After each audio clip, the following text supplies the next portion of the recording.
voin hi December ni som ni le paruk kania hei roi kan thre zo towa kan ule nau tenen no pong hovin I love Aizol anti reng maya Aizol lungdo te le social media kan lo mu thin Aizol ko pui chua kon chei moi tak tak te fang turin le suti rual chuan Aizol ko pui chunga mi pui su khlek te le nung chang te le engtiang nge heuni kan man ti te muturin hreturin tu hunai ka in khal chuak me ka report toy te siam don ani tuna hian zandar sari le minute som velbor ani a kongpui po are lova motor tlan hanom reng bokatin ke kalte po muturan om reng ani vai va kon kan thling chawa tuna hian kon pon lo chei moi ngang maya vai va kon hi chu zan rei po hi om tak tak lo ani tiklai mai po na lun renga po ni sela kan tumber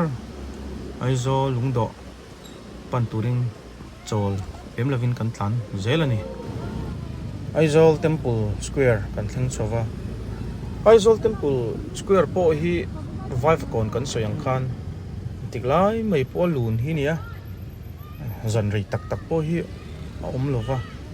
lir thai tlan le mihring ke kalte po mo tur nom deuh reng ani Aizol lungdo anti chu kan thleng chhota a mihring tlo tu alo nei thanem ngang aniang tennis court atang khan zam phei to a zoi zoin kan che a kan thleng chhove thei ram ani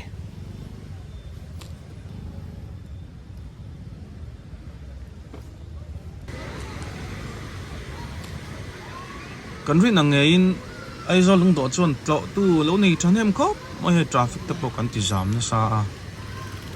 a chak lawa hian khat la kon a oma khat la kon po ki moi takin an cheya chu hun tlo tu te le chu hun tlo a ho lamte eng an tok lo na sa le nin na lang ani tuna kadom na hi entry gate ania Aizol marlam aumania revenue office kan ti opposite te pon kan soi theng chutin thanglama khuan entry gate pakhat awm boka industry office opposite te pon kan soi theng chu real estate office opposite te pon kan soi theng chu tin akot mai a hian two wheeler le four wheeler park na tur oma nima sela zani chu hei mi pui kan thanem em awangin parking po kan in chan lo na sa le ani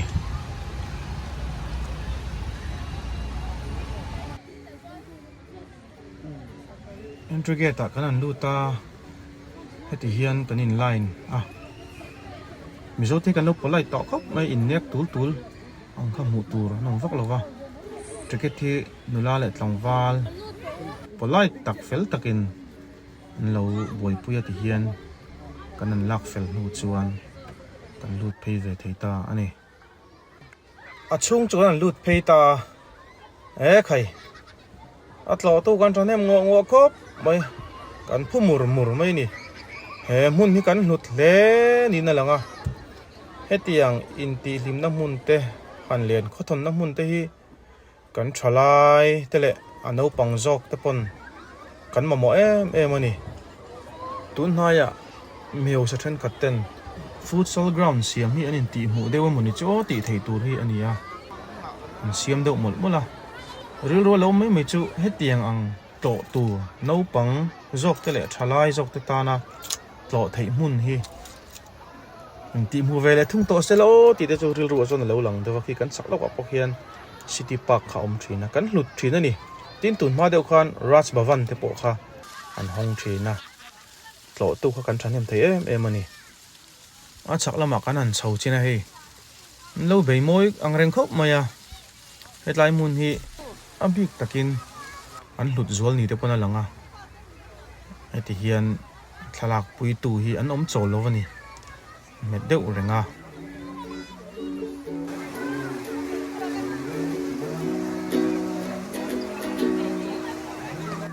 amai ro chu mihring kan than hem do wangin singular thalak har khop mai anti ani chuan opposite mai hianin restaurant no siama ti hian in lai ni kanom deuh renga ei tur tuin hai tak tak ti lai hian ei tur omani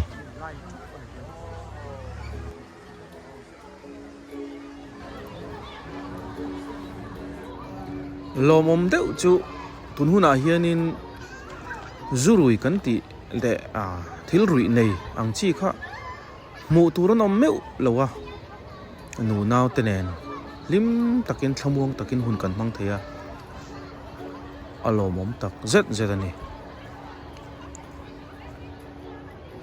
ti chuanin thlang lampang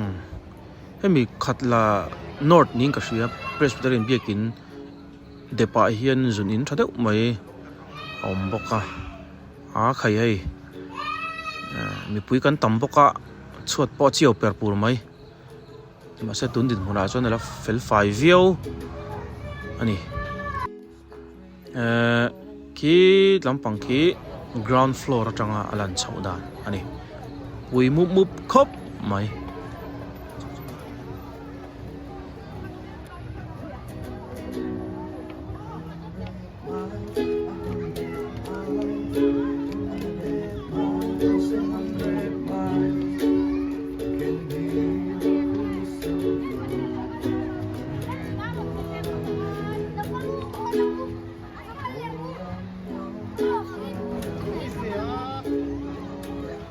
ground floor atanga step kan chho chuanin ti hianin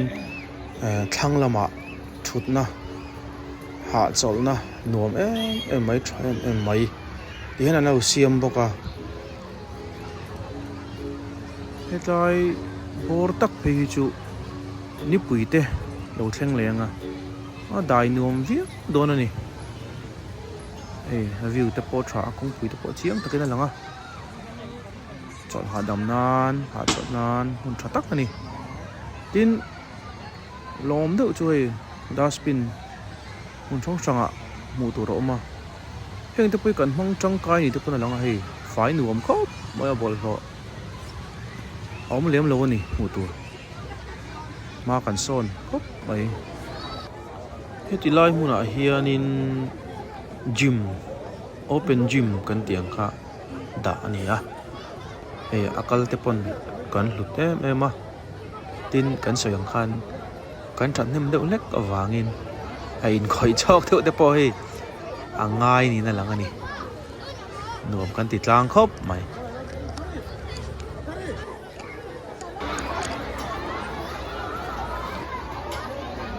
ti chuanin hei gym pi loka hianin no pang om tleina man ruwa ti lim na mun that tak mai om boka hei po hi alun cher khop mai ti hian anin lai na lim takin no pang ten hun an mang boka ni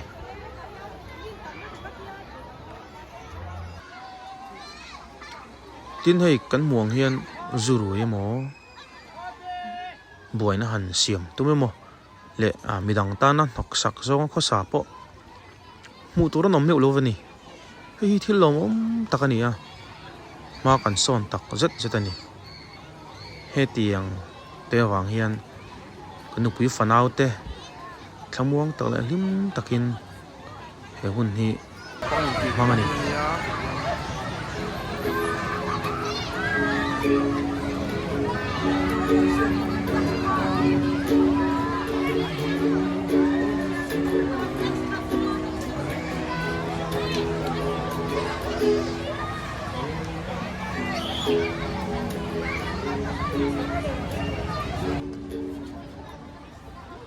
chuanin chak lampang tlang sang lai tak hian I love Aizawl tih kha signboard lian pui mai te lai hian awma tin a chak lampang hi Aizawl lei khania hi fencing thatak mai in hung vek ani ole china kan soyang khan hetlai signboard hi he project tilar tu khania ei thalak pui tu po chum lo chat loin om renga amaro chu singular lak ero haran ti thei khop mai machine kan that nem do wangin tuna kan mulai me ki Presbyterian Church of India khalanot ko ran nin ka ria biakin program le hetlai mun program hi kun local zela ko indip chango mang ti ro lo mang reng ko kin ka ria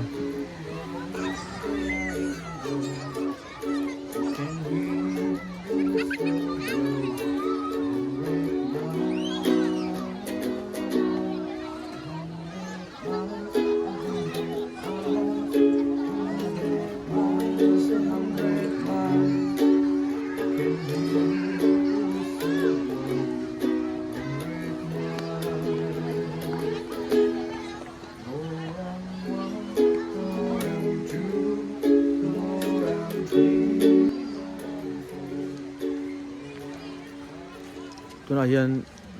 zandar ko le minute som ni vel bor ania kon chei dang te len ko le kan do wangin he aizo lung do hi cho san pot do ni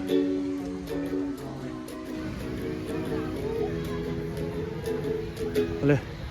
get pon lam kanan chok chu hei thang turan mel hir ta tiang on le khanin motor hir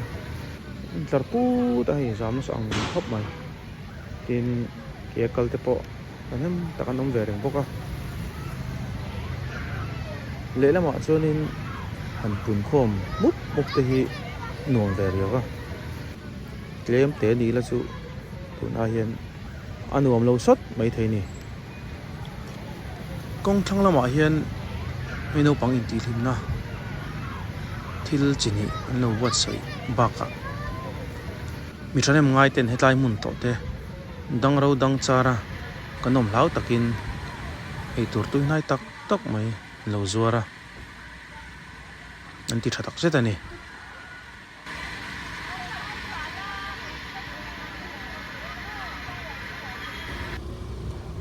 ole khatla kona tlan chau kan tum kha amaka tam lir theron chuk thlak ta ka wangin kan ton tlang zo do lovin kan in ria tennis court lama kan tlan chowa he ta apar khatla tang hel kan tumani ha thlak khop mai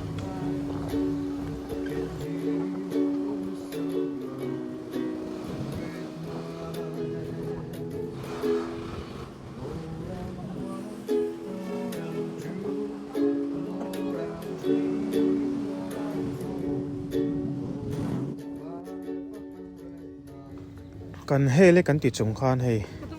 lir thei tam em no pang kan troi box hi wangin kanu phu dewa tui khotla nga an tlem de wan ti kan hria da wangin chumun chu kan pan chho le don ani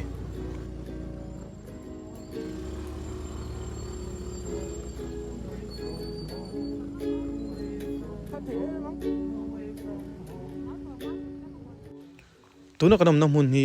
sikul pui kon ania mission veng bazar tha khamoi takin an cheya chulai mun tlo tum tu te le atlo mek te pon aniang traffic na sai me mai kan ti zama chuwang chuanin i chuk thalo me ngo kan ti hei tlai huna hian thla te kan langa ho kan tum nai mai don ani zarin hi kan suak fu lo nge po ka shalo ani ti hian motoran tam em no pang te kan throi box hi wangin son ven thla chakal lo mai la tin ho kan tum ta ani